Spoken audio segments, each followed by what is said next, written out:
Binecuvânta voi pe Domnul în toată vremea, pururea lauda Lui în gura mea. Aleluia! Întru Domnul se va lăuda sufletul meu, să audă ce-i plâng și să se veselească. Aleluia! Slăviți pe Domnul cu mine și să înălțăm numele Lui împreună. Aleluia! Căutat am pe Domnul și m-a auzit și din toate necazurile mele m-a izbăvit. Aleluia! Apropiați-vă către dânsul și vă luminați, și fețele voastre nu se vor rușina. Aleluia! Săracul acesta a strigat și Domnul l-a auzit pe el și din toate necazurile lui l-a mântuit. Aleluia!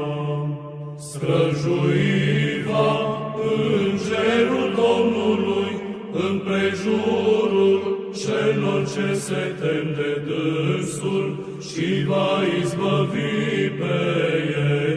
Aleluia!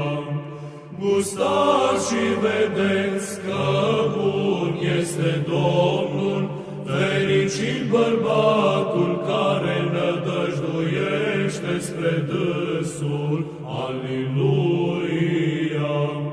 Temeți-vă de Domnul, toți sfinții Lui, că nu este lipsă celor ce se tem de dânsul.